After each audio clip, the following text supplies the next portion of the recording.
Ok. Hola, hola a todos y todas.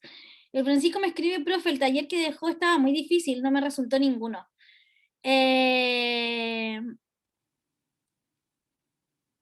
el Leo me dice, profe, ayer se me presentaron problemas para enviar el taller. Ya, perfecto. Sí, Francisco, habían unos ejercicios que eran más complejos que otros. Sí, vamos a revisar algunas partes.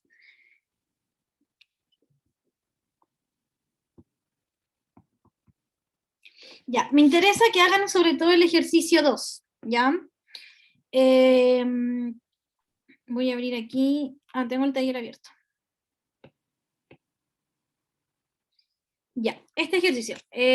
Leo, bueno, Leo me pregunta si lo puede enviar. Pucha, lo pueden. Sí, Leo lo puede enviar hasta el 8, no hay problema. Creo que lo abrí hasta el 8 de julio, no sé. Tiene harta fecha. Recuerden que los talleres tienen como objetivo que ustedes se mantengan estudiando. ¿Sí? El taller lo hice en una dinámica distinta porque en el primer bloque, que son los alumnos que tuvieron un laboratorio a las 5:50, venían saliendo a la prueba de ingeniería económica. Entonces se conectaron muy pocos. Por lo tanto, hice el primer ejercicio y luego dejé el segundo para hacerse de forma individual. Francisco, ¿cuál te pareció que estaba más complejo del taller de ayer? El primero, profe, que llegué hasta las integrales y ya no sabía cómo seguir desarrollando, no pude sacarlo. Pero las integrales les puse que las resolvieran con Wolfram, ¿sí? Es Profe, que una salía que consulta. era como elemental o algo así, no sé qué es eso. Ya, No, Francisco, ¿le elemental podéis me sacar salía. una foto y me la mandáis? Porque seguramente te equivocaste en algo. Yo estoy mostrando aquí el desarrollo del ejercicio 1 del taller, ¿sí? Primero, como siempre, es una ecuación diferencial no homogénea. Por lo tanto, una ecuación diferencial no homogénea, ¿sí? Se tiene que resolver primero la parte homogénea, ¿ya? Y la parte homogénea, como es de coeficientes variables, hay que resolverla con la fórmula de Abel, ¿sí? Después, la parte de la ecuación particular, como es de coeficientes variables, se tiene que hacer con el método de coeficientes indeterminados, si no me equivoco, se llama. Variación de parámetros también. ¿Ya? Que es encontrar la función C1 y C2. Y el paso 3, que es encontrar la solución general. Entonces me da la impresión, Francisco, que debes tener algún error en algunas de las integrales, porque todas no eran fáciles de resolver a mano, por eso escribí que resolvieran las integrales con Wolfram. ¿Me avisas cuando me la hayas mandado? Profe, Dime. este ejercicio se hacía de la misma forma que el del taller 1, ¿cierto? ¿Cómo de la misma forma? Que con los mismos métodos.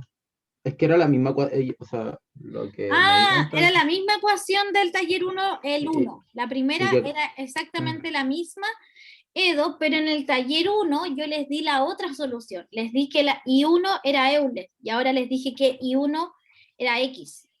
Entonces sí, las integrales sí. quedaban distintas, pero la forma de resolver efectivamente era la misma. Bien, gracias, profe.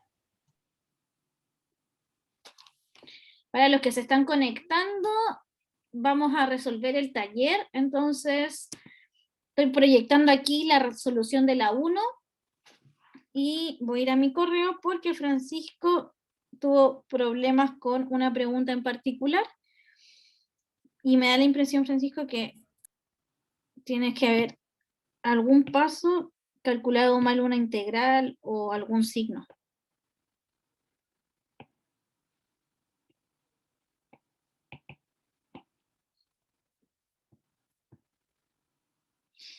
Ya, En la siguiente perfecto, hoja. perfecto.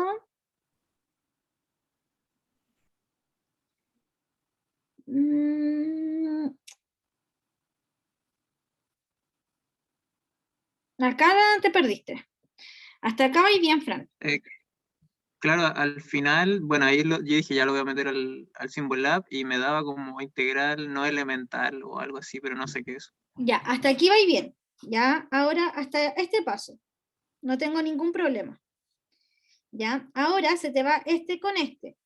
Así que hasta aquí vas bien. ¿Ya? Si no me equivoco, a ver. Chun. ¿Sí?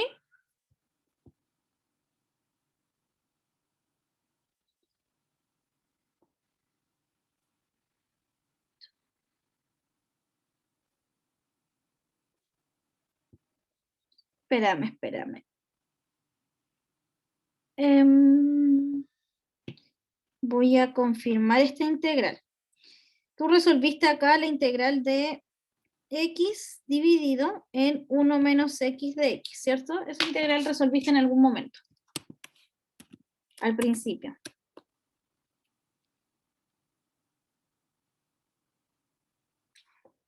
¿Qué me dio otro resultado de esa integral?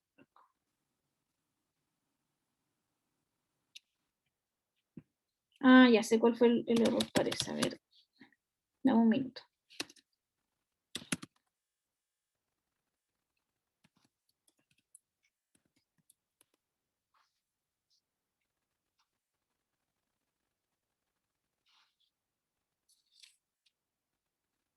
Ya.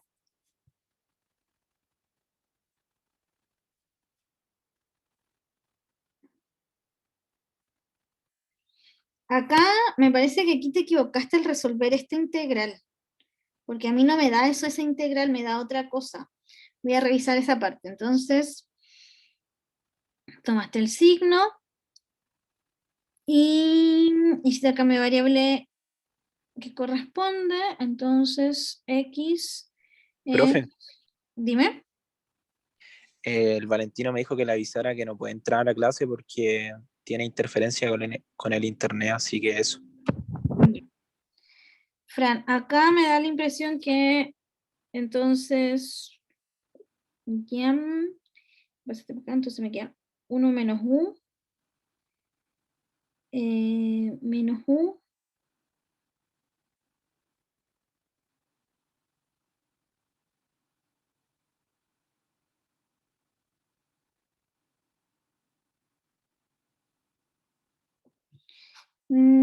ya no veo un error. A ver, voy a calcular la integral aquí en Wolfram. La integral de Euler elevado a x1 menos x o x menos 1 por 1 menos x dividido en x cuadrado.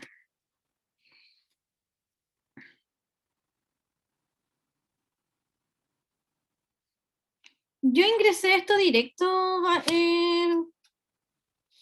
Francisco, ingresé esto que tienes acá directo y la solución es Euler elevado a x menos 1 dividido en menos x.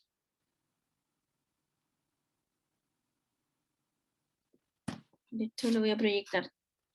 No sé, ahí a lo mejor, de hecho lo ingresé de forma directa aquí a Wolfram y me da el resultado.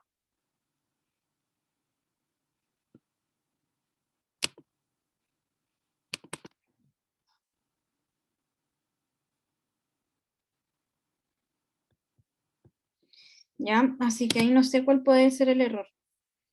A lo mejor el software que utilizaste para solucionarlo. ¿Me estás escuchando, Francisco? ¿Me escuchas?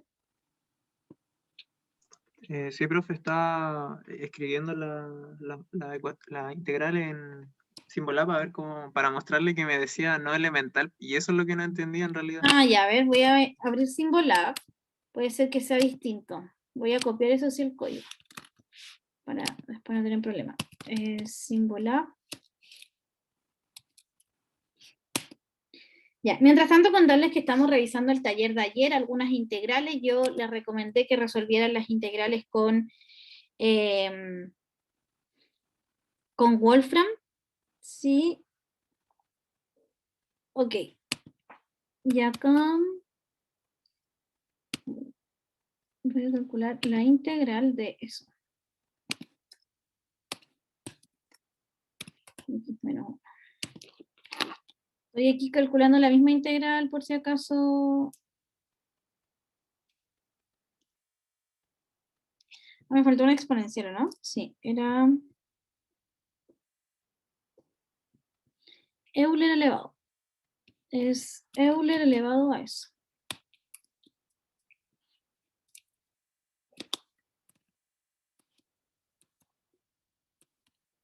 Ya. Euler elevado a eso.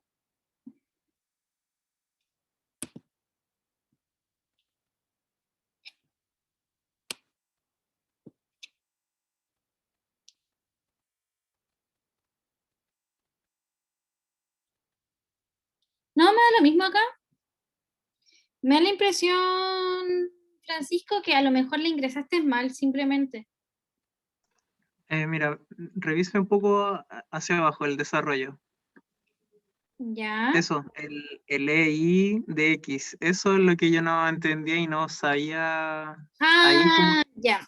El EI me- es una función, de hecho, sí, función de error se llama, función de error. ¿Ya?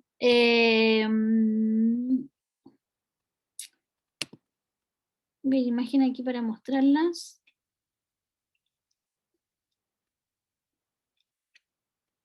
No se llama función de error esa. Ya, pero es una función, es una integral simplemente. Ya, entonces la idea no era que se quedaran en eso, porque claro, la integral era difícil de resolver, por eso lo puse en Symbolab. ¿Ya? Pero quedarse acá, voy a volver a Symbolab, quedarse acá en este caso, Francisco, con el resultado de la integral y no cómo se resuelve, porque por eso les dije que usaran Symbolab, porque no es una integral que sea fácil de resolver, ¿sí? Porque aquí lo que tengo que hacer, lo que se hace es expandir primero esto, ¿sí? Y después se resuelven las integrales por separado. Y esta integral de acá, y esta integral de acá son las integrales, en este caso se llaman, tienen el nombre de esta función ahí, se me olvidó cómo se llama esa función, ¿ya? Pero es una función simplemente, es una integral impropia. Entonces después se anulan, eso era lo que pasaba. Pero por eso había que ignorar esa parte y quedarse solo con el resultado. Evidentemente en los controles no van a aparecer integrales que no se puedan resolver. ¿Sí? dice que se llama integral no elemental. Integral no elemental, yo tengo, a ver, no elemental. Es una integral, es esta, no. Sí, es que hay varias integrales no elementales, pero esa EI, dame un minuto, acá está. Ya, hay varias integrales no elementales, ¿ya? Y la EI que aparece es esa integral, la de Euler X dividido en X, ¿sí? Que no tiene solución. Entonces, esa integral se llama EIX, entonces después se simplificaban. No sé si queda claro. Sí, profe, ahora lo estoy desarrollando. Gracias. ¿Sí? Entonces, esa integral te iba a quedar, porque haces por parte una vez y te iba a quedar esa integral. ¿Ya? Y cuando te queda esa integral, entonces después se simplifica. Pero esa es la integral EI. ¿Ya? Hay varias integrales no elementales, estas son clásicas de impropias. ¿Sí? Entonces, eso con el segundo taller. ¿Ya? De un minuto. Ya. ¿Qué hemos visto hasta el momento? Voy a tratar de hacer un resumen y ahora sí voy a comenzar la clase de hoy día para todos los que están conectados. Entonces, ya estoy grabando. De momento, ahí sí. Ok, ¿qué hemos visto hasta el momento? Estamos en el segundo capítulo del curso, ya que es el capítulo 2. Partimos en este capítulo revisando, ¿sí?, la teoría que hay detrás, ¿sí? Después vimos reducción de orden. ¿Ya? Reducción de orden es la reducción de segundo orden a primer orden. ¿Ya? De segundo orden a primer orden. por ejemplo, si yo tenía esta ecuación con un cambio de variable, yo la podía transformar a u', bueno, voy a escribir eso mejor, más u igual a 0, ¿cierto? Podía utilizar el cambio de variable u igual a i'. Esa es reducción de orden, se llama reducción porque estoy, como su nombre lo dice, reduciendo de segundo orden a primer orden. Esta ecuación es de segundo orden, ¿sí? Entonces, en este caso, esta es una ecuación de segundo orden, mientras que esta es una ecuación de primer orden. No siempre se puede reducir el orden. Ya vimos ciertos casos en los que era posible.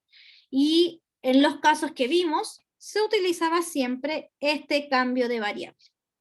¿Ya? Después vimos ecuaciones no homogéneas. Ecuaciones homogéneas. ¿Cuáles son las ecuaciones homogéneas? Son todas las ecuaciones que tienen esta forma. La enésima derivada más, ¿sí? La primera más el i igual a 0. Tienen que estar igualada a 0 para que sea homogénea. Puede que aquí adelante hayan coeficientes, ¿sí? Es el coeficiente n, el coeficiente 1, el coeficiente 0, ¿sí? Estos de acá son los llamados coeficientes, ¿sí? Ok, entonces estos son coeficientes. ¿Ya? Y son homogéneas, ¿por qué, Cristian Madariaga, en este caso? Porque estamos llamando que esta ecuación es homogénea. Porque está igualada a 0. Porque está igualada a 0, ¿cierto? Eso es lo que la hace homogénea. Entonces, para las ecuaciones homogéneas aprendimos dos formas de resolverla. La primera es con la fórmula de Abel, ¿ya? Pero ¿qué necesito o qué restricciones tengo para usar la fórmula de Abel, Denise? ¿Cuáles son las restricciones para usar esa fórmula?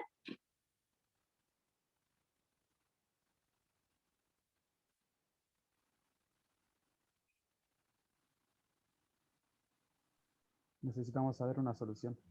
Necesitamos saber una solución. Denise, parece que no estás. Escríbeme hola en el chat si estás.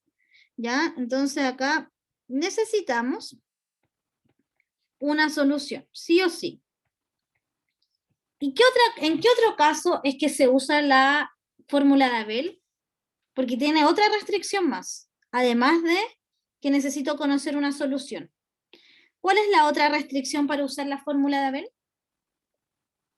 ¿Sirve para una ecuación diferencial de orden n? ¿O tiene que ser de algún orden en específico?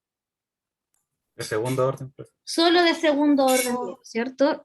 Entonces solo se resuelve ecuaciones de segundo orden. ¿Cuál es la gracia de la fórmula de Abel? Ya, bueno, la fórmula de Abel tiene estas dos restricciones, pero tiene una ventaja.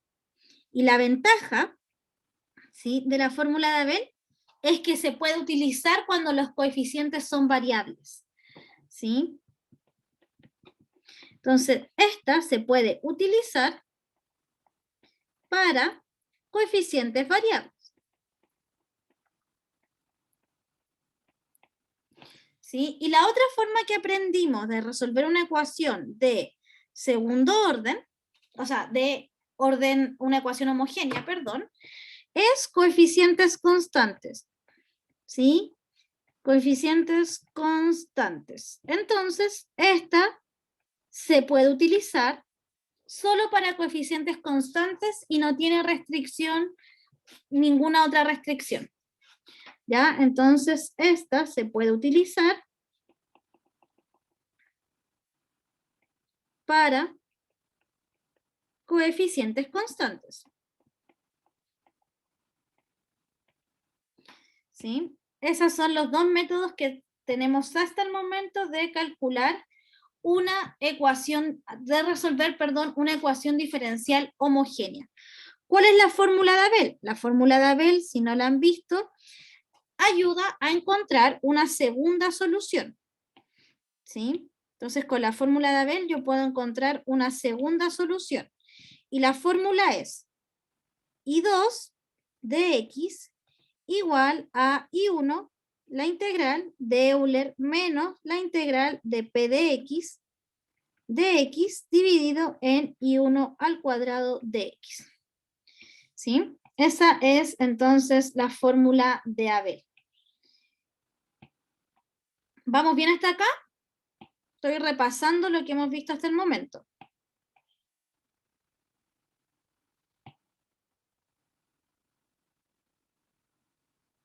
Gracias, Francisco.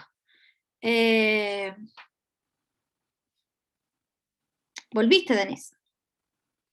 Ya. Como todas las fórmulas, como viene ya creada, cuando usted la usa, la tiene que usar desde una fórmula original. Esta solo se utiliza para resolver la ecuación I2' más PXI' más QXI igual a 0. Solo se utiliza para esa ecuación diferencial, no para otra. ¿Ya? Entonces, para esa ecuación diferencial, yo puedo usar esta fórmula de Abel. Si la ecuación diferencial no está escrita de esa forma, tengo que tratar de escribirla de esa forma para usar la fórmula de Abel, porque si no, no va a funcionar. Y coeficientes constantes, en cambio, no tiene una fórmula fija, sino más bien es el polinomio que le hemos llamado, ¿cierto? Lo voy a escribir aquí como el polinomio. Y tengo que encontrar las soluciones de este polinomio y dependiendo de las soluciones, van a ser, dependiendo de las soluciones del polinomio, van a ser las soluciones de la ecuación diferencial. Entonces, esas son las ecuaciones homogéneas. ¿Qué pasa con las ecuaciones no homogéneas? ¿Ya? Entonces, con las ecuaciones no homogéneas, ¿sí? Que son muy similares a estas, ¿ya? Muy similares, salvo que ahora están igualadas a un f de x. Por eso son no homogéneas, porque ahora ya no están igualadas a 0. ¿Cómo se resuelve una ecuación no homogénea, Benjamín Retamales?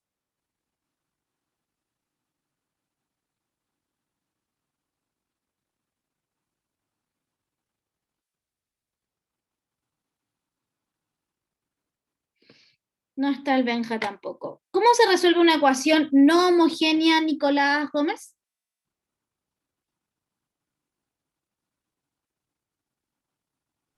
Hay que encontrar la homogénea asociada, profe. Sí, las ecuaciones no homogéneas se resuelven en 3 pasos. Muy bien, Nico, ¿cierto? El primer paso es encontrar, ¿sí?, la solución homogénea de la EDO, perdón, es encontrar la solución de la ecuación diferencial, ya voy a escribir así, ecuación diferencial homogénea, asociada. Ese es el primer paso. El segundo paso, ¿cuál es en este caso, Marcela, linkoqueo? Muy bien, Kevin, ¿cierto? El segundo paso es encontrar la solución particular. ¿Ya? Ok, y para encontrar la solución particular vimos 2 metodologías. La primera metodología es de coeficientes indeterminados.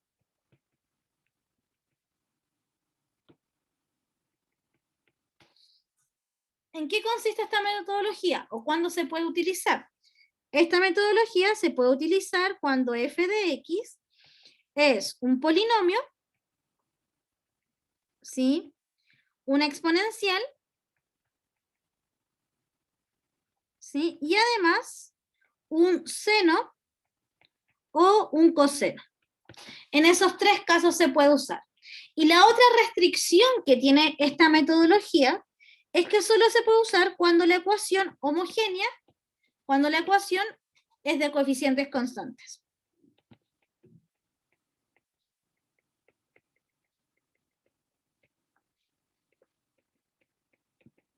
¿Profe? Dime. ¿Y la solución, por ejemplo, de fx también puede ser constante?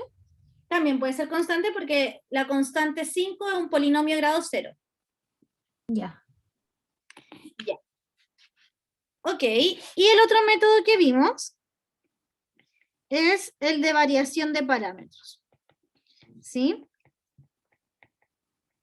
Cuando vimos variación de parámetros, ahora da lo mismo quién es la función f de x. ¿Sí? ¿Cuál es la restricción para el método de variación de parámetros?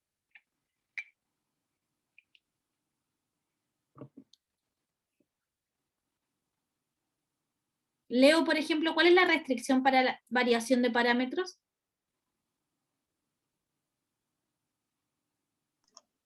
¿Que es una ecuación no homogénea? Ya, sí, estamos haciendo acá las ecuaciones no homogéneas, ¿cierto? Estoy aquí en esas. Pero ¿qué restricción tenía? Puedo resolver con variación, puedo encontrar con variación de parámetros una ecuación, una solución particular de una ecuación diferencial de grado 10. Cristian, tú me preguntaste eso muchas veces. No recuerdo, profe, me quedé en blanco. Profe, con la variación de parámetros solo se podían resolver las de segundo grado, ¿no? Solo las de segundo grado, porque la verdad es que sí se pueden resolver de grados mayores, pero no lo vimos en este curso. Así que para variación de parámetros tenemos la restricción que solo se puede usar para segundo orden. Y bueno, el tercer paso, clásico, ¿cierto? Es la solución general, que consiste en juntar los dos pasos anteriores. ¿Ya? Así que eso es lo que hemos visto de ecuaciones no homogéneas. ¿Sí? Y en quinto lugar, vimos la clase pasada, la ecuación de Cauchy-Euler, ¿ya? Que es una ecuación de orden n, podría ser perfectamente, no, la voy a tomar acá. Es una ecuación de este tipo, pero tiene la ventaja, ¿sí? Tiene la ventaja que, entonces, ahora, los coeficientes tienen que ser, en este caso, una constante por x elevado a n. ¿Sí? Una constante aquí por x simplemente. Y acá tiene que ser solo una constante. Como que los coeficientes son un polinomio del mismo grado de la derivada. Si tengo la segunda derivada, entonces tiene que ir acompañado con un polinomio grado 2, que sería un 5 por x cuadrado, un x cuadrado, un 10x cuadrado, ¿cierto? Por eso tienen constante. Y las ecuaciones de Cauchy-Euler se resuelven suponiendo, ¿sí?, que la solución es de la forma x elevado a m. Se encuentra en m y después entonces resuelvo la ecuación diferencial. Eso es todo lo que hemos visto en segundo orden. ¿Claro hasta acá? Sí, profe. Sí, profe. ¿Seguros? Sí, profe. Ok, vamos a una pequeña evaluación entonces. Si alguien tiene duda, que la comente al tiro. Si no...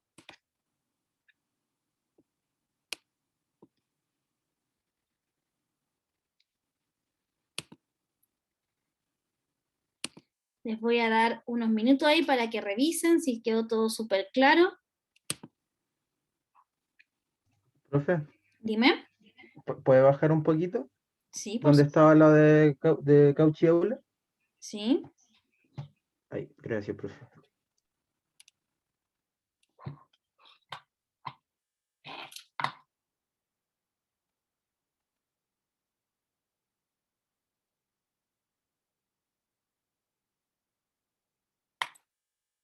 Ya, ahora, profe, la de Cauchy-Euler siempre tiene esa misma solución para el Siempre U. la solución la tengo que suponer de esa forma. Entonces, supongo que la Ay, solución tiene esa forma, derivo, cuantas veces aparezca, reemplazo en la E. ya, profe, gracias. Ya. Perfecto. Comenzamos entonces la evaluación. Para eso recuerden ingresar al Kahoot desde su celular. ¿Ya? porque en el Kahoot el celular es solo una teclera, por lo tanto necesito que estén mirando la pantalla. Ganan los que responden más rápido. Entonces, si usted va a estar en el Kahoot y en la videollamada desde el computador, va a tener que cambiar pantallas y no va a responder tan rápido como otra persona que está usando computador y celular. ¿Sí? Bueno, si tienen iPad o lo que sea, tablet, da lo mismo, lo importante es que lo hagan desde otro dispositivo. Tienen que entrar a la página www.kahoot.it y les va a pedir ingresar ese código que aparece acá. Perfecto. Siempre recuerden en el Kahoot ingresar su nombre, ¿sí?, real, para que después cuando imprimamos los resultados usted tenga las bonificaciones. Son las 19:43, voy a dar hasta las 19:47 para que se unan. Mientras tanto se van uniendo. Si alguien ahora que estamos en la evaluación tiene una duda, me avisa y la podemos resolver al tiro.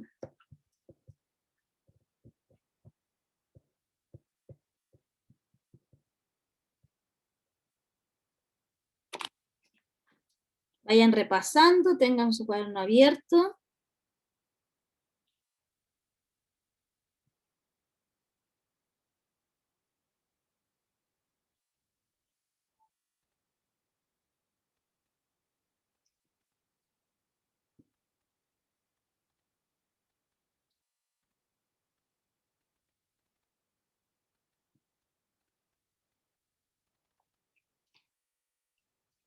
Tengo una persona más conectada que no está en el Kahoot.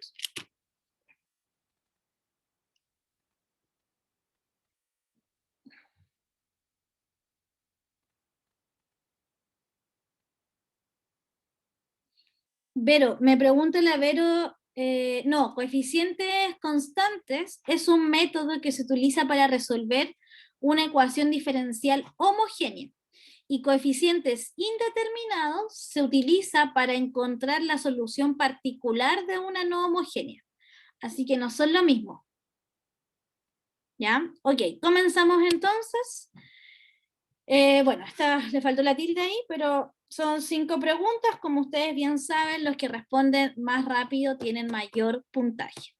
¿Qué tipo de ecuación diferencial es esta? Uy, se ve pésimo, pero se alcanza a ver, ¿o no? X cuadrado menos 2x y 2' más esta que aparece acá. Es una ecuación de Cauchy-Euler, no lineal, diferencial homogénea de coeficientes constantes, diferencial homogénea de coeficientes variables.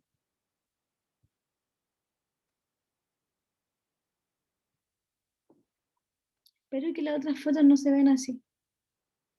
Vamos a esperar. Efectivamente es una ecuación de Cauchy-Euler. Ya, automáticamente, ya, los que votaron la amarilla y la verde, ¿quiénes son? Yo Yo, puse profe. la verde, profe. Yo puse la amarilla. Pero Leo, Diego, Mucha, profe. homogénea, y mira, dice ecuación diferencial No, sí, homogénea. yo sé que hay que igualarlo a 0, profe, en la homogénea, pero Ya. será. Las homogéneas están igualadas a 0. Ya, así que automáticamente descartan esas dos. No sé quién votó por la azul, las dos personas que votaron por la azul, no lineal. Esta es lineal porque la linealidad se ve en el i', en el i, en la variable i. Así que aquí hay la segunda derivada está solita, la primera derivada también, y el i está acompañado de una constante, así que en verdad no le quita la linealidad. ¿Ya? ¿Por qué es de Cauchy si acá aparece un polinomio? Hay una resta. Porque lo que voy a tener que hacer en este caso, igual sigue siendo un polinomio de grado 2. Este sigue siendo un polinomio de grado 1 y este es un polinomio de grado 0. ¿Ya? Perfecto. Tenemos entonces acá en primer lugar al Cristian, seguido la Cata, la Denise, la Catherine y el Nico. Veamos la siguiente ecuación. ¿Verdadero o falso? La función f de x, o no se ve, corresponde a 6x cuadrado más 1 al cuadrado. ¿Verdadero o falso? ¿La función f de x corresponde a eso?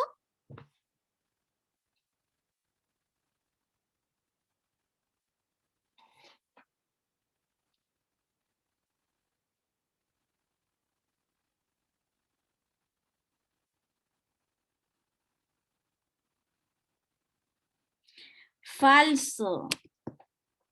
Todos los que votaron verdadero, para encontrar la función f de x, la segunda derivada tiene que estar sola. ¿Ya? Es decir, tengo que primero dividir por x cuadrado más 1 para poder encontrar el f de x. Porque esto que está acá no es f de x si la segunda derivada no está sola. ¿Ya? Y aquí cuidado con eso porque si la resuelven mal, en la integral van a tener un error. Les va a dar una integral mucho más compleja de lo que realmente es.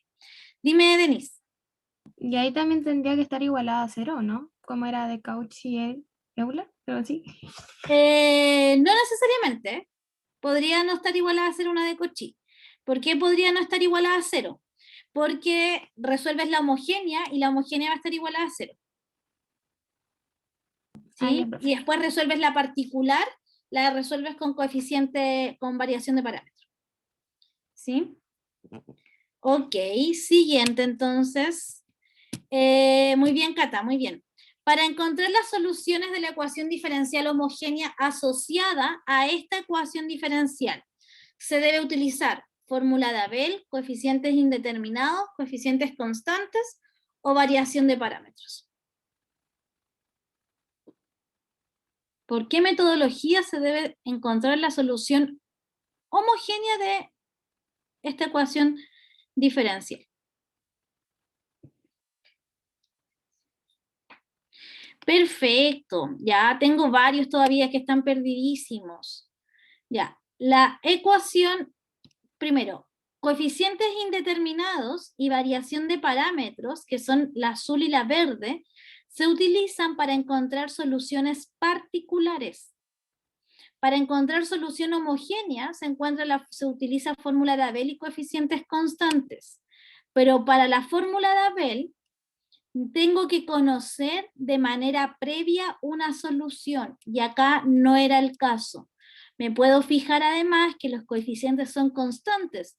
El que acompaña la segunda derivada es un 1, el que acompaña la primera derivada es un -3, y el que acompaña el sin derivar es un 2. Por lo tanto, la metodología debiera ser de coeficientes constantes. ¿Sí? Bien, Francisco. Francisco, la Cata, la Daniel, el Nico y el Kevin evidentemente son los que más participan y están aquí en el podio. Cuarta pregunta entonces. Para encontrar la solución particular de esta ecuación diferencial, se debe utilizar fórmula de Abel, coeficientes constantes, coeficientes indeterminados o variación de parámetros. Si me pusieron atención a la explicación anterior, acá no debería haber problema.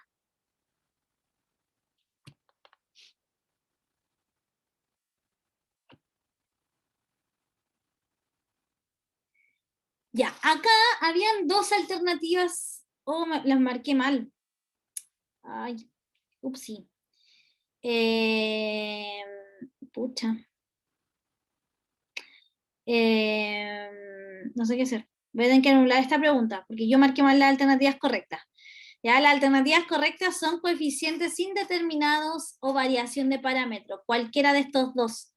¿Sí? Voy a mostrar la EDO, no hay ninguna restricción, ¿ya? Porque variación de parámetros se puede usar para segundo orden, y esta ecuación es de segundo orden. Coeficientes indeterminados también se puede usar para segundo orden, siempre cuando el f de x sea un seno coseno, que también está acá, o siempre cuando tenga coeficientes constantes, ¿ya? Entonces sí, porque no sé si modifico ahora, no sé qué va a quedar, ¿ya? Se mantienen algunos, eso sí, algunos, ahí el Kevin, la Fernanda y el Fabián subieron bastante. No se preocupen que voy a revisar ahí qué se hace, ¿ya? La ecuación diferencial que está acá tiene dos soluciones, y 1 y 2. La solución general, ¿cuál es de estas cuatro?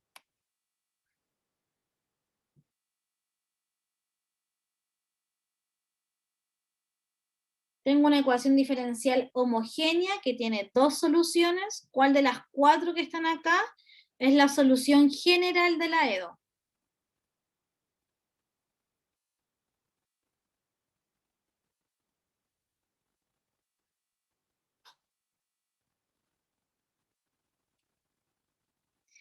Perfecto, y ahí parece que la persona que puso falta información no. Recuerden que para una ecuación diferencial homogénea de segundo orden tengo dos soluciones, y la solución general es la combinación lineal de esas dos soluciones. Perfecto. Tenemos entonces en el podio, pese a tener ahí algún error, la Fernanda, muy bien Fernanda. El Kevin, perfecto, y el primero debería ser el Francisco, ¿no? Perfecto, Francisco. Ya, después tenemos seguido a la Denise, muy bien Denise, y al Cristian. ¿Sí? Bueno, pareciera ser que falta harto estudio, chiquillos. Yo a las personas que quedaron en los lugares más bajos, ¿sí? Les recomiendo repasar harto. Voy a tener, o sea, tienen que repasar harto, hay que estudiar, falta mucho estudio todavía. ¿Sí? Así que no se desanimen y sigan haciendo todas las guías. No sé si hay más preguntas con respecto a este capítulo que estamos ya terminando. Hoy día voy a ver aplicaciones, pero para revisar las aplicaciones, primero tienen que haber entendido completamente cómo se resuelve una ecuación diferencial de orden superior. Entonces, si alguien por el Kahoot o por la explicación que acabo de dar tiene alguna duda, es momento de hacerla, antes de seguir avanzando.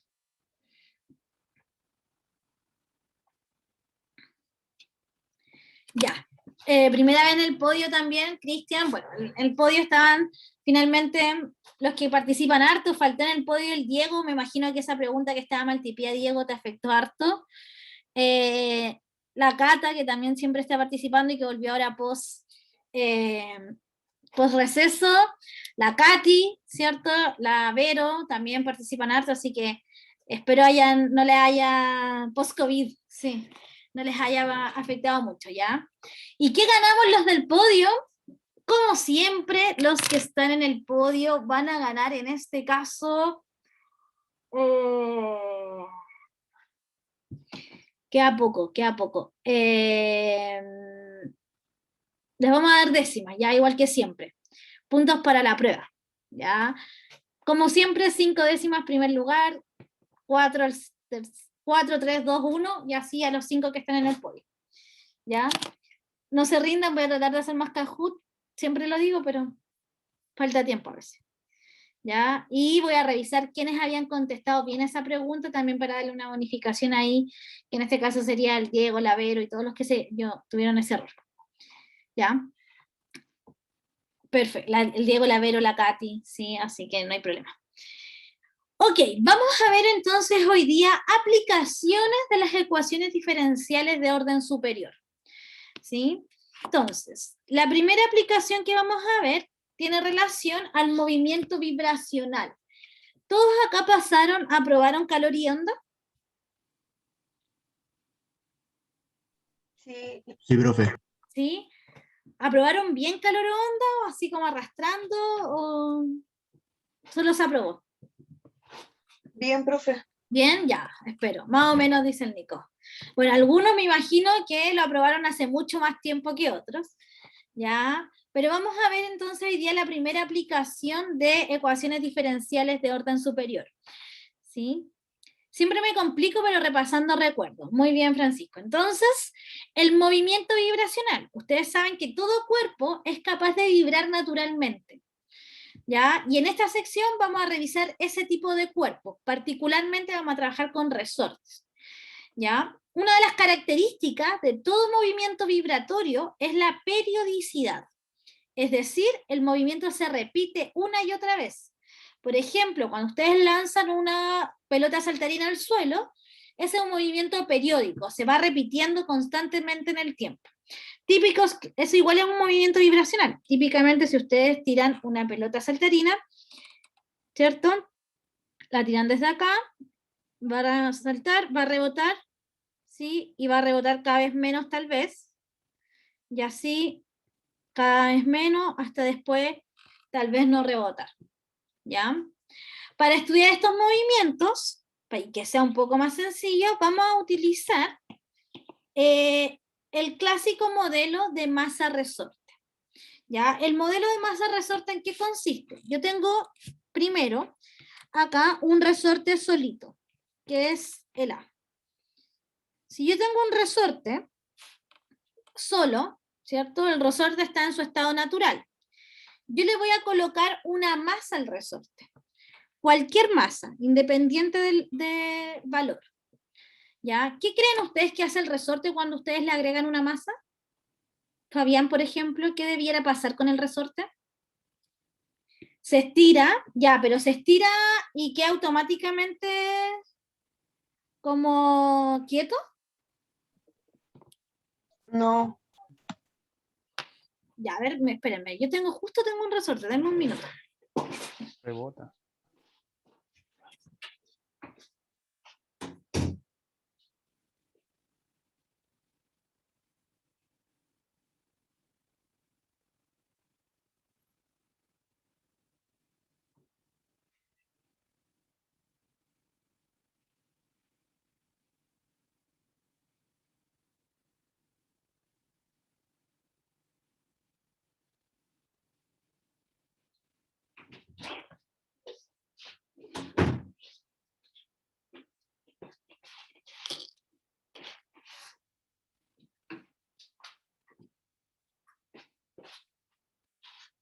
No sé si va a funcionar mi resorte porque es muy tieso, pero no importa. Es muy tieso, entonces si le agrego algo, como que no pasa nada. Pero efectivamente es lo que dice el Diego. ¿Ya? Cuando ustedes tienen un resorte y le agregan una masa, se estira el resorte. Pero no es como que se estire y quede quieto, ¿cierto? Como que oscila un ratito y después alcanza la posición de equilibrio. La posición de equilibrio la vamos a llamar esta posición. ¿Ya? Esta de acá es la posición de equilibrio.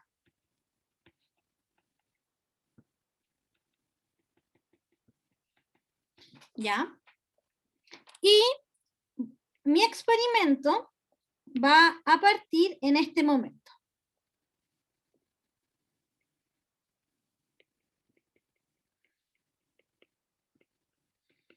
¿Sí? ¿Por qué me refiero a que va a partir en ese momento? Porque en ese momento yo tengo mi resorte, ¿sí? Y yo lo podría, si esta es la posición de equilibrio, yo podría hacer que el resorte parta de más abajo. Podría estirarlo y después soltarlo. O simplemente lo empujo hacia arriba cuando está en la posición de equilibrio. Eso va a depender del experimento. ¿Ya? Entonces, ¿de qué se trata esto? Vamos a primero revisar el movimiento libre. ¿Ya? Vamos a entender por vibración libre la que desprecia toda clase de fuerzas de excitación considerando solamente las fuerzas inherentes al sistema mismo, ¿ya? Tal como la gravedad y el amortiguamiento. Entonces, primero vamos a estudiar el más simple, ¿ya? Que es el movimiento armónico simple, que es este movimiento que no considera el amortiguamiento, ¿ya? En un movimiento armónico simple actúan solamente dos fuerzas. La fuerza de Newton, que es la clásica masa por aceleración, y en este caso la aceleración es la segunda derivada, ¿sí? De la posición. X, lo voy a definir aquí arribita, X de t es la posición de la masa, ¿sí? En el tiempo t. Eso es X de t. ¿Ya? La posición de la masa en el tiempo t. Entonces, la ley de Newton es la ley que ustedes ya conocen, donde masa por aceleración es fuerza. Pero la aceleración nosotros la vamos a considerar como la segunda derivada. ¿Sí? ¿La velocidad qué derivada es? ¿La primera? La velocidad es la primera derivada, ¿cierto? Perfecto. Y la otra fuerza que vamos a considerar es la fuerza elástica, que es la fuerza que naturalmente tienen todos los cuerpos elásticos. Y esa fuerza viene dada por la ley de Hooke. la ley de Hooke dice que la fuerza elástica es la constante de estiramiento por el desplazamiento, ¿sí? En este caso, va a ser el desplazamiento, es la posición en la que se encuentra la masa, así que es la variable X. Entonces, para el primer movimiento, que es el armónico simple, solo se consideran estas dos fuerzas, que es la fuerza de la ley de Newton y la fuerza de elástica, que viene dada de la ley de Hooke. Entonces, si tengo dos fuerzas, nosotros sabemos, ¿sí?, que en la posición de equilibrio, estas fuerzas tienen que ser iguales, porque está el cuerpo en una posición de equilibrio. Es decir, si pasan ahora este término sumando para el otro lado, les va a quedar esta ecuación diferencial. Esta ecuación diferencial, ¿de qué tipo es? Homogénea de segundo orden, profe. Homogénea de segundo orden. Perfecto.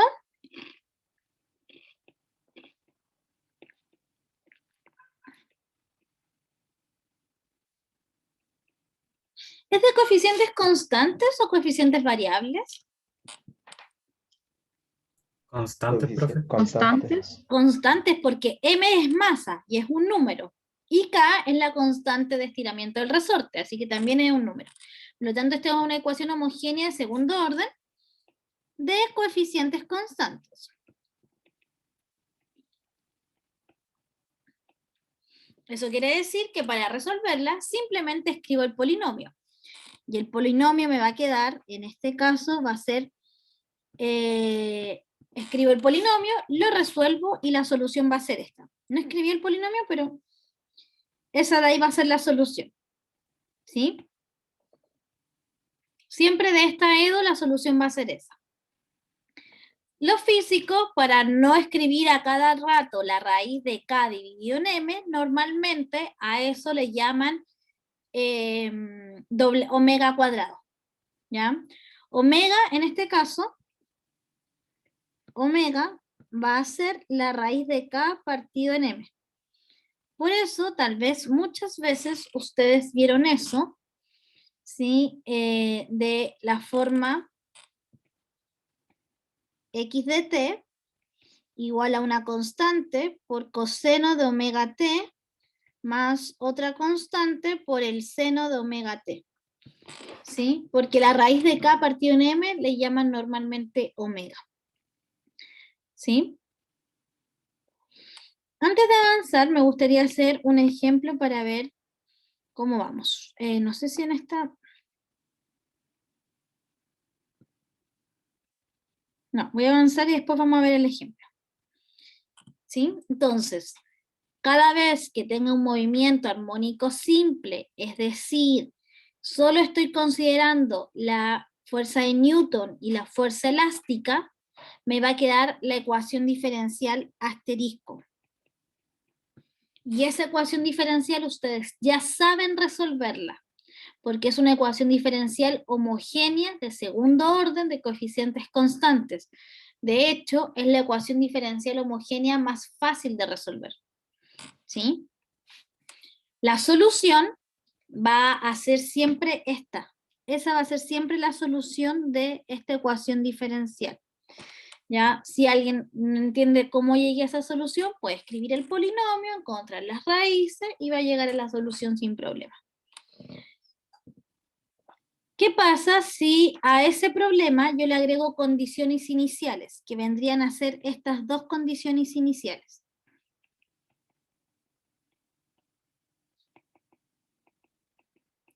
Si le agregamos condiciones iniciales, entonces fácilmente yo puedo encontrar estas constantes C1 y C2.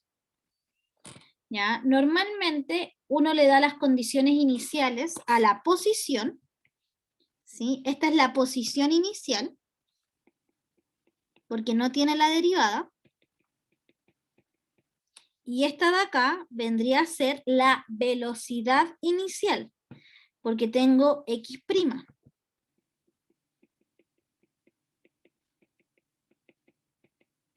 ¿Sí? Entonces tengo la posición inicial y la velocidad inicial.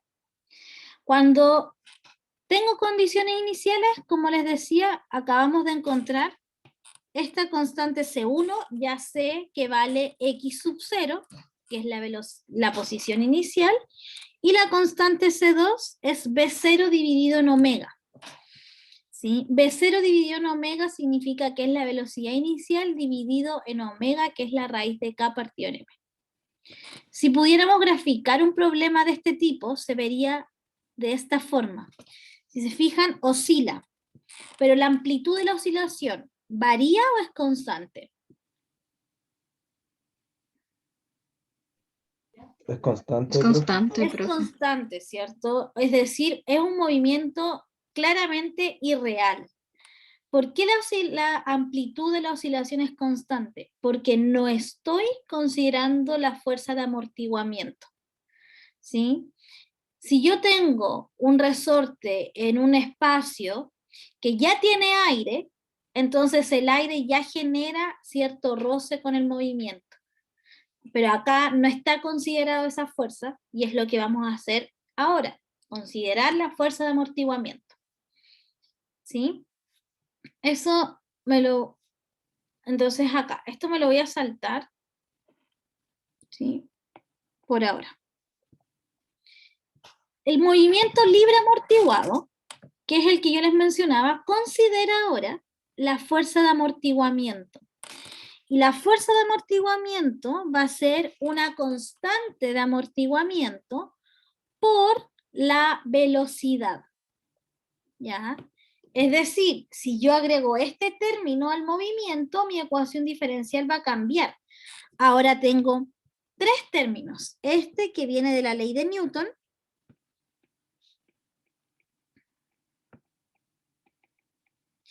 este término que viene de la ley de Hooke, o de la fuerza elástica, y me aparece este término que viene de el amortiguar. ¿Sí? Entonces, esta ecuación diferencial, ¿de qué tipo es? Coeficientes constantes y homogéneo. Homogénea de coeficientes constantes de segundo orden. Así que también se resuelve con el polinomio. Resuelven esa ecuación, pero ahora esa ecuación tiene tres opciones de solución. ¿Ya? ¿Cuáles van a ser las opciones? Acá yo escribí el polinomio asociado. El polinomio asociado a esa ecuación. Normalmente habíamos escrito el polinomio con la letra M. Pero acá tengo el problema que la letra M la estoy usando para la masa. Por eso usé la letra lambda para el polinomio. El polinomio va a ser m lambda cuadrado más beta por lambda más k igual a 0. Entonces, las soluciones de este polinomio van a ser lambda igual a menos beta más menos raíz de beta cuadrado menos 4 por a que vale m por c que vale k dividido en 2m. Entonces, ¿cuáles van a ser las opciones? Acá tengo tres opciones. La primera opción es que el discriminante sea, déjenme mirarla, que el discriminante sea positivo. Si el discriminante del polinomio es positivo, entonces el movimiento va a ser sobreamortiguado. ¿Qué quiere decir que sea sobreamortiguado? ¿Sí? Que el amortiguamiento es mayor que la rigidez. Esto sucede cuando el polinomio tiene dos soluciones reales y distintas. Si el discriminante es igual a 0, entonces el movimiento se llama movimiento críticamente amortiguado. Esto quiere decir que el amortiguamiento es igual a la rigidez. Y esto pasa cuando tengo dos soluciones reales e iguales, que es lo mismo que tener discriminante 0. Y los gráficos se ven más o menos de esta forma. Y la tercera opción es que el discriminante sea negativo. Si el discriminante es negativo, voy a tener un movimiento subamortiguado. Esto pasa cuando el amortiguamiento es pequeño comparado con la constante del resorte. Y esto sucede si asterisco, que era el polinomio, tiene dos soluciones imaginarias. Esos son entonces el movimiento armónico simple, que no considera la fuerza de amortiguamiento, y el movimiento amortiguado, que es cuando le agrego la fuerza de amortiguamiento. Pero también podría pasar, ¿sí?, que en este caso yo tengo un resorte y tengo una fuerza externa, ¿ya? Una fuerza externa que, por ejemplo, me esté todo el tiempo presionando el resorte hacia abajo, o una fuerza externa que sea un hilo que amarra el resorte a cierta parte, entonces el resorte ya no se mueve de forma natural ni de forma libre. Si tengo una fuerza externa, entonces el movimiento se llama movimiento forzado. ¿Y en qué cambia la ecuación diferencial? Aquí me quedó media rara la ecuación. ¿En qué cambia la ecuación diferencial? Voy a tener nuevamente, ¿sí?, la ecuación amortiguada, pero ya no va a ser igual a 0. Va a ser igual a la fuerza externa que está interactuando con el movimiento. Por lo tanto, ahora esta corresponde a una ecuación diferencial no homogénea. ¿Y cómo se resuelve una ecuación diferencial no homogénea?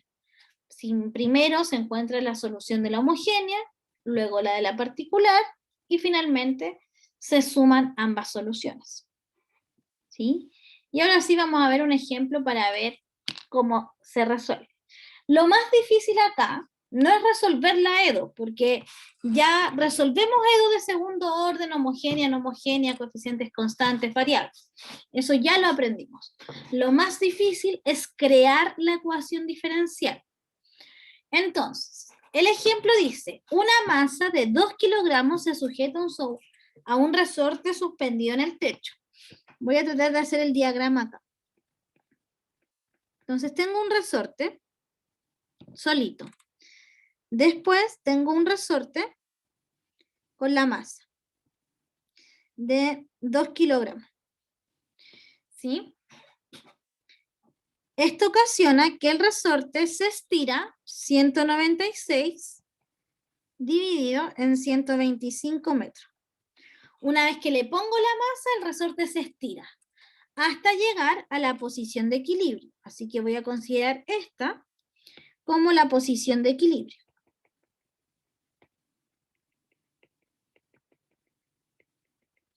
Ok. En el instante t igual 0, la masa se desplaza 1 metro hacia abajo. Es decir, cuando comienza el experimento, la masa está 1 metro bajo la posición de equilibrio. ¿Ya? Y se suelta. En el mismo instante se aplica una fuerza externa de 195 dividido en 14 por coseno de t. Todo, al sistema. Entonces, si la constante de amortiguamiento es 6 newton, segundo partido en metro, determine el desplazamiento. ¿Sí? Entonces,'¿qué vamos a hacer? Primero tenemos que construir la ecuación diferencial. La ecuación diferencial es mx2' más beta x', porque puede estar o no estar el amortiguamiento, más k por x igual a f de t. ¿Cuánto vale m? 2. 2 kilos, ¿cierto? 2x2'. ¿Cuánto vale beta?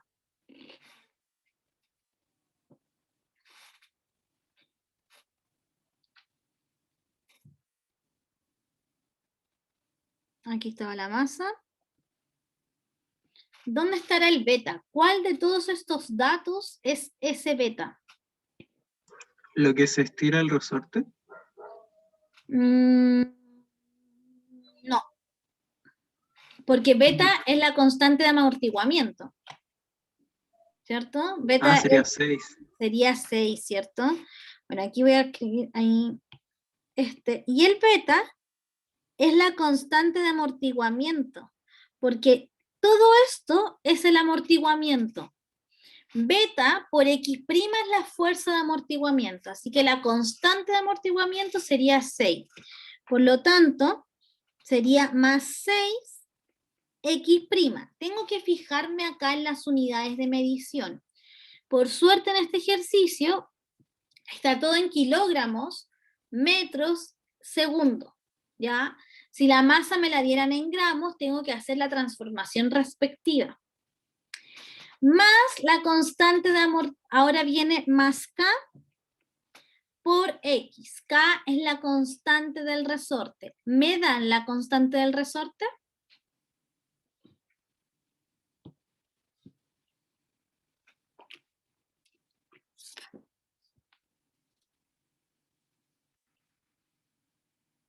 No, profe. No me la dan, ¿cierto? Entonces voy a hacer aquí K por X.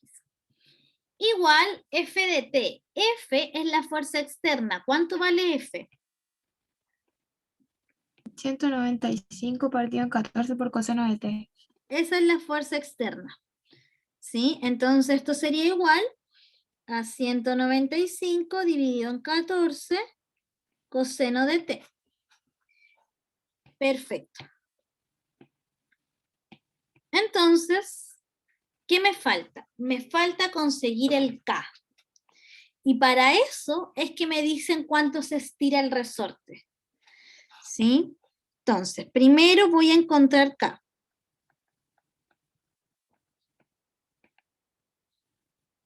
¿Cómo voy a encontrar K? Nosotros sabemos que en la posición de equilibrio, masa por aceleración, ¿sí?, es igual a K por el estiramiento.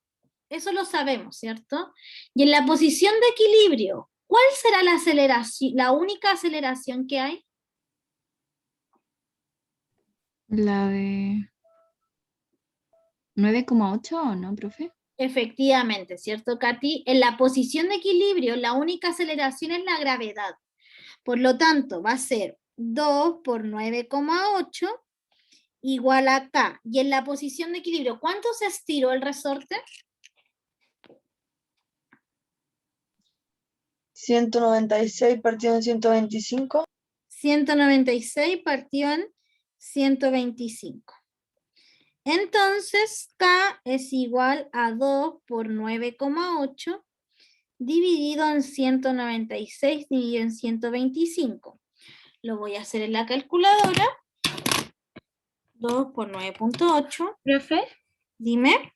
ahí se toma la posición que solo hasta la posición de equilibrio, no se toma el metro.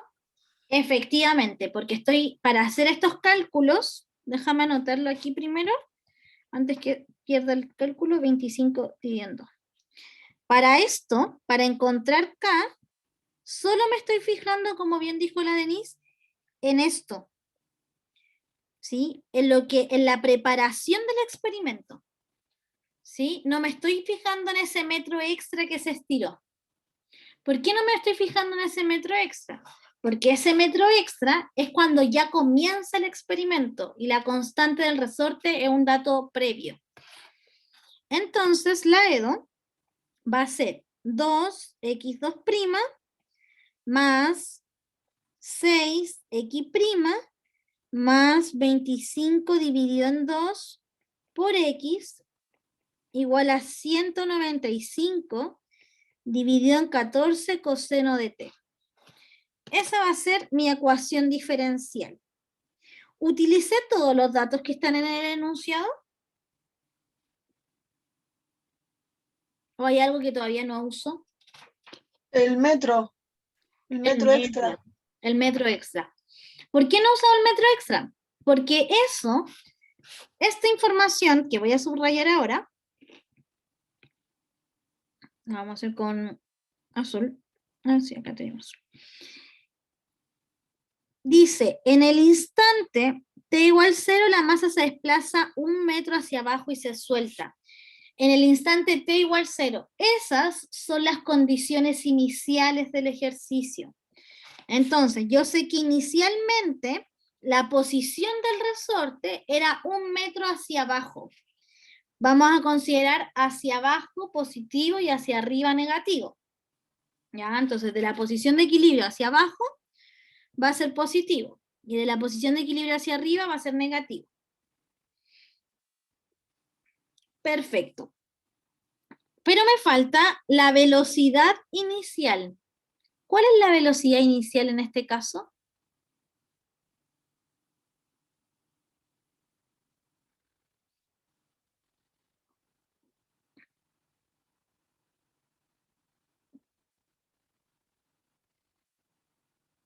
En el instante t igual 0, la masa se desplaza 1 metro hacia abajo y se suelta.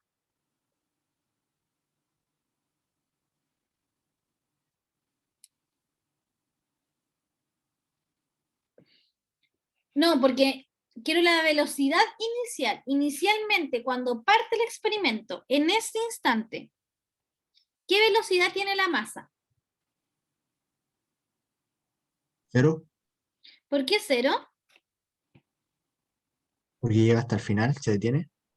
No ¿O porque específicamente. dice que se suelta? Es porque dice que se suelta. Entonces, si yo la tengo firme y la suelto, inicialmente no había velocidad, porque simplemente la solté. Entonces, la velocidad inicial va a ser 0. Y ahora tengo, entonces, todo mi problema valor inicial. ¿Cómo se resuelve un problema valor inicial? Primero, encuentro la solución homogénea.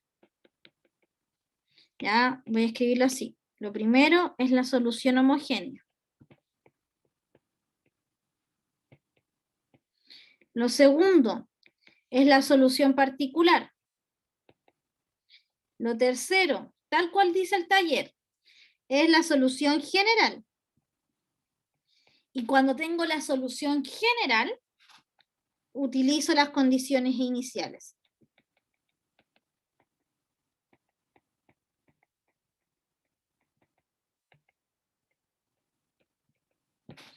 Así que de esa forma se resuelve entonces un ejercicio de aplicaciones de orden superior.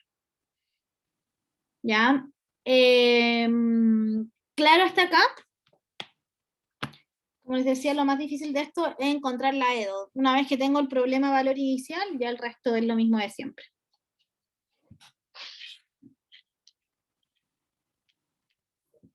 Perfecto. Lo dejamos hasta acá entonces.